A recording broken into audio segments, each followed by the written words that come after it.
సునాదస్వరము April 18. మన అతిక్రమ క్రియలను బట్టి అతడు గాయపరచబడెను, మన దోషములను బట్టి నలగొట్టబడెను. మన సమాధానార్థమైన శిక్ష అతని మీద పడెను, అతడు పొందిన దెబ్బల చేత మనకు స్వస్థత కలుగుచున్నది.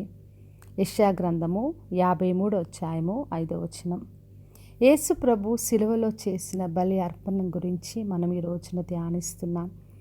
ఆయన మన అతిక్రమ క్రియలను బట్టి గాయపరచబడ్డాడు. మనము చేసిన ప్రతి పాపము, మనకున్న అవిధేయత స్థితిని, మనం చేసిన అతిక్రమాలన్నిటి కొరకు ఆయన గాయపరచబడ్డాడు. దేవునికి వ్యతిరేకంగా మనం చేసిన ప్రతి కార్యానికి బదులుగా ఆయన మరి శిక్షను అనుభవించాడు. మన దోషములను బట్టి ఆయన నలగొట్టబడ్డాడు.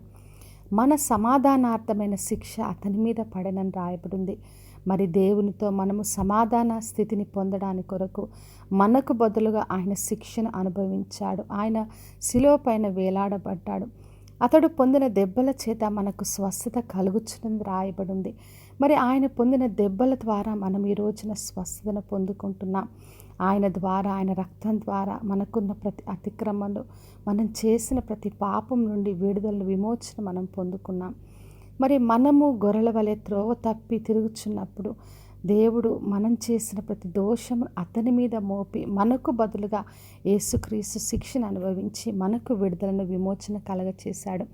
లోక పాపమును మోసుకొని దేవుని గొర్రెపిల్లగా ఆయన మరి అన్నీ కూడా మోసుకొని మనకు విడుదలనిచ్చాడు. అందుకనే కొలసీలకు రాసిన పత్రిక 2వ అధ్యాయం 13 నుంచి 15 వచ్చి రాయబడింది.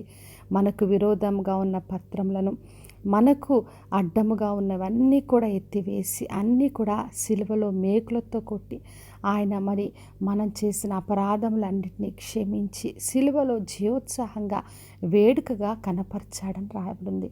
కాబట్టి నా ప్రియ సహోదరి, సహోదర, మరి ఆయన చేసిన బలి అర్పణను జ్ఞాపకం చేసుకుందాం. మనకు బదులుగా ఆయన శిక్షను అనుభవించాడు. శిలువ పైన సమస్తమును సమాప్తం చేసి తండ్రి చిత్తాన్ని నెరవేర్చి తండ్రి సన్నిధికి చేరాడు. కాబట్టి విశ్వాసంతో ఆయన సన్నిధికి చేరుదాం. మనం చేసిన ప్రతి పాపముల కొరకు పశ్చాత్తాపడి ఆయన సన్నిధిలో వేడుకొని ఆయన కృపను, ఆయన కనికరమును, ఆయన ఉచితమైన రక్షణ పొందుకొని మనం ఆయన బిడ్డలుగా సాక్ష్యంగా జీవిద్దాం. ప్రార్థన చేసుకుందాం. పరలోకమందున్న మా తండ్రి, మా దేవ, ఈరోజు ఇచ్చిన వాగ్దానం కొరకే వందనాలు తండ్రి. మీరు మాకు బదులుగా శిక్షను అనుభవించి తండ్రి, మేము చేసిన ప్రతి పొరపాట్ల కొరకు దేవా మీరు నలగొట్టబడి మాకు ఇచ్చిన విడుదల, విమోచన కొరకే వందనాలు తండ్రి. మేమందరం కూడా తండ్రి విడుదలను పొంది మీ బిడ్డలుగా సాక్షిగా జీవించే కృప, నిత్య జీవాన్ని మాకు అనుగ్రహించమని యేసు నామములో అడిగి వేడుకొంచున్నాను తండ్రి. ఆమెన్. ఈ శుభవచనము వినుచున్న ప్రతి ఒక్కరి జీవితంలో నెరవేర్చబడునుగాక. నేను మీ ప్రియ సహోదరి మంజులా చరణ్.